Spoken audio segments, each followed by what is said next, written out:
Hello, everybody, and welcome back to my channel. My name is Jay, and welcome back to another edition of Jay Talks Philadelphia Eagles Football 2022 season, Week 18 against the New York Giants, where the Eagles got the W. They are now NFC East champions and the number one seed for the playoffs. They have the bye. They won't be playing next week, which is wild card weekend.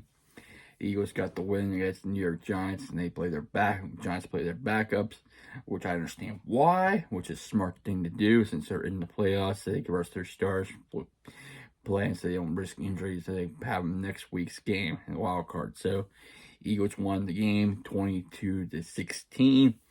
A couple of things I still like to say. I have to nitpick at this team, which is they didn't get the knockout punch. You think about where the Stars against backups, you think the Stars would blow this team out of the water, be a bigger lead, but it wasn't.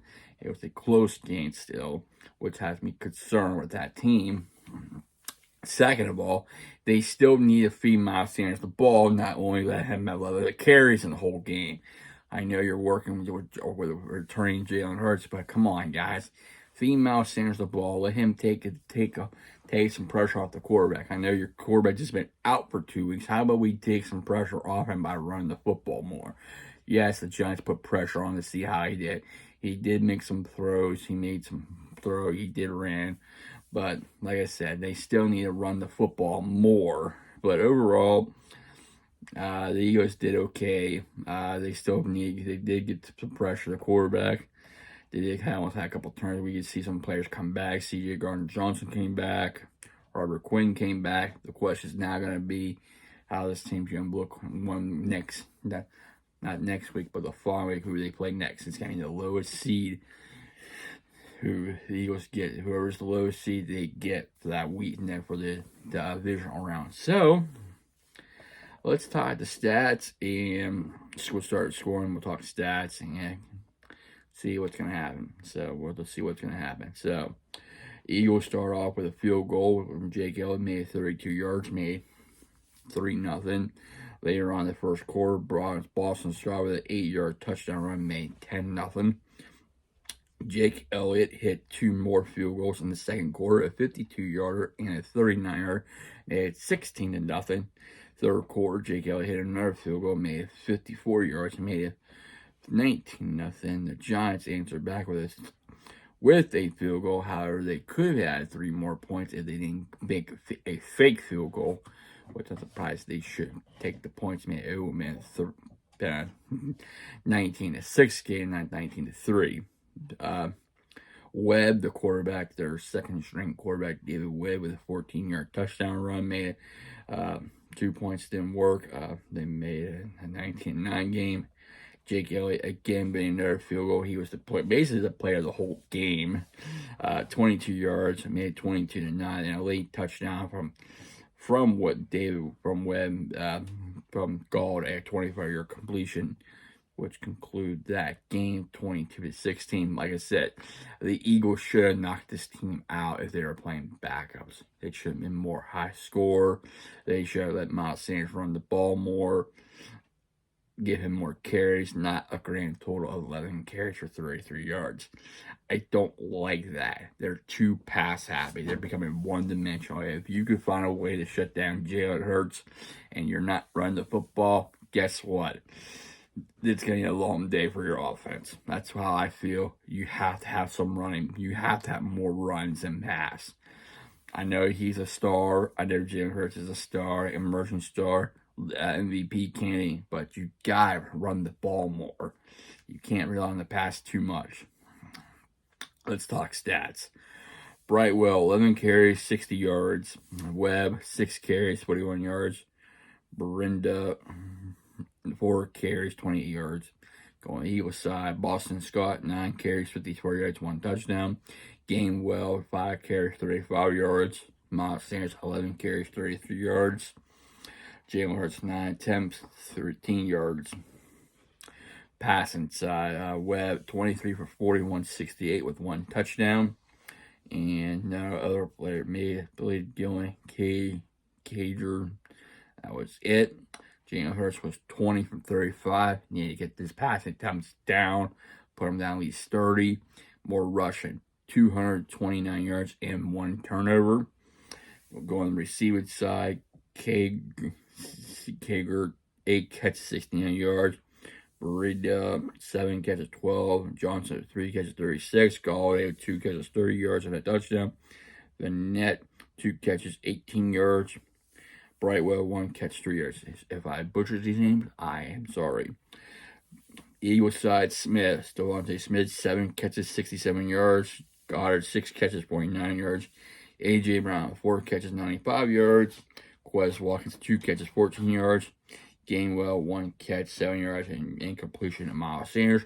I'd like to say congratulations to A.J. Brown, his first year as an Eagle. He has set the most receiving yards by a Philadelphia Eagles wide receiver since breaking Mike Quick's record. Yeah, it's been a long time. So, and the first time for Eagles franchise, they had not 1 but 2 receivers over 1,000 yards receiving. So, good year for Devontae Smith and first time year with the team A.J. Brown. So, this future looks pretty interesting with both guys. So, they got the number 1 and they got the number 2.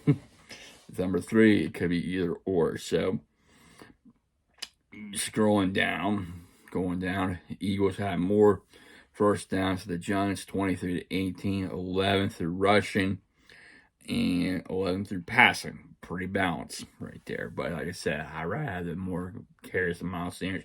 Each got a penalty each on that. Third down efficiency, Giants were 4 for 14, 28%.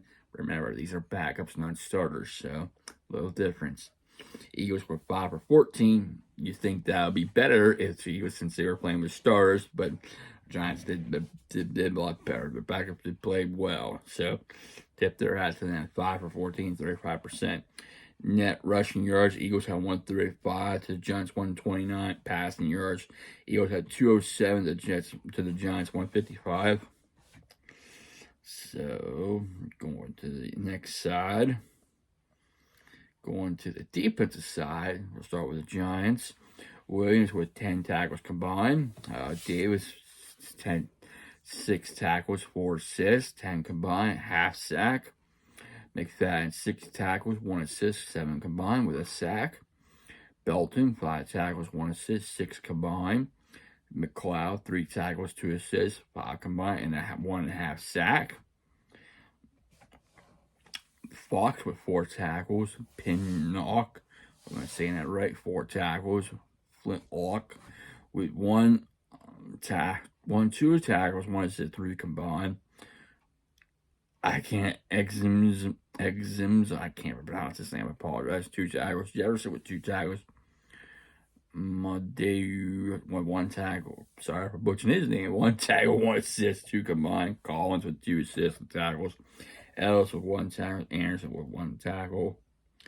And who was it that got the interception? That would be Belton with 1 interception. Going to the Eagle side, Kaiser White with 9 tackles, 3 assists. 12 combined with 1 sack. TJ was 9 tackles, 1 assist, 10 combined. CJ Gardner-Johnson, welcome back. 6 tackles, 1 assist, 7 combined. Bradbury with 4 tackles altogether. Blankenship with 2 tackles, 2 assists, 4 combined. Epps with 3 tackles altogether. Hargrave with 2 tackles.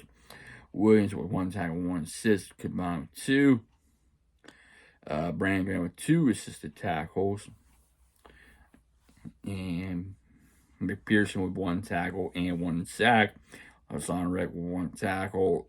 Slay with 1 tackle. LeBron Joseph, 1 tackle, 1 assisted tackle. No flags for Fletcher Cox or Johnson or Wallace. So, like I said, play of the game for this game is obviously Jake Elliott making those field goals. But like I said, this game should have been more of a blowout. And another thing, this team should need to run the ball more. Miles Sanders, he is your number 1 back for a reason, not your quarterback. They need to quit being pass happy, pass. Start running the ball more. Get this team thinking. These teams not going to pass all the time. They're going to run the ball more. We need to be prepared to pull the ball run. So, like I said, I'm nitpicking. I'm happy they got the W. Now this thing's going to be serious. You win, you move on. You don't, your season's over. So, no more regular season. It's playoff time. Looking forward to see wild card, see who's going to play who. We don't know yet. It's going to be interesting. We see the Seahawks play the 49ers. We see the Cowboys against the Buccaneers. We see the Vikings against the Giants. So I hope the Buccaneers take care of business against the Dallas Cowboys. I'm pretty shocked to see the Cowboys lost to the Washington Commanders. I thought Cowboys should have won that game easily. They must have I think they might have been sandbagging and not showing it. They're decided not. They played their start, but didn't play their potential, which shocked me right there. They should have knocked the Commanders out, but it didn't happen like that. So that surprised me, and they only put up 6 points. So then eventually they rest their stars, but I'd be concerned. I'm concerned my Eagles, how they've been playing. I mean, after that, I should be too. You'd be too, Dallas. I would be too. Seeing how that you gave up, had 6 points to the Commanders, and you should be able to beat that team.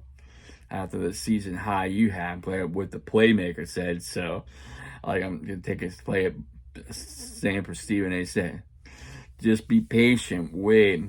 What can go wrong will go wrong. And plus, they're playing in Brady's house in Tampa Bay, so it's on Monday night. So it's gonna be interesting. Can Cowboys win this, or are they gonna be one and done again like last year against the 49ers? And that was in Cowboy Stadium too, and it was a lot of different pointing fans, a lot. So we shall see. So let me give you my prediction for the NFC side. I think Minnesota should take care of the Giants. It wouldn't not surprisingly the Giants beat Minnesota, but you never know how that works. I think the Bucks will upset Dallas because we've seen before how many times Dallas makes the playoffs and they end up losing their first game and they don't go no further. I mean, we see some crazy stuff that Dallas looks like they're going to win. Ball will snap. You have them hurry up in the line. You had the line judge trying to get there. He's got to send. They ran out of time like last year. So I mean, now pressure's on them. So I think the Buccaneers, because you cannot count out the GOAT. So then I'd say 49ers will take care of business against Seattle. So it's gonna be interesting to see who Eagles get. I'm looking forward to it, but hopefully the Eagles get rested up. They get Lane Johnson back. I think he'll be playing through his injury. So, like I said, player of the game, Jake Elliott. They need to run the ball more. If they do that more, give Miles Sanders at least over 20-some carries, I'll be more happy. Feed him the ball. That's all I ask. Just feed him the ball. Do better drive coverage. Play more man in zone.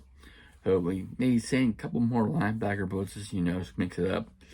But overall, they got the W. I'm happy they got the win, and they're number 1 seed, so they need that the most. So, anyway, I hope you enjoyed this video. If you did, please leave a like, and also please comment, and also please subscribe to my channel. I really appreciate it. I'd like to thank all my subscribers for subscribing, liking, commenting, sharing, and viewing. Without you, I won't be doing these. So, thank you, everybody. Hope you have a safe and wonderful Monday, and I will see you next time. Take care, stay safe, stay humble, and be a blessing. Fly, Eagles, fly.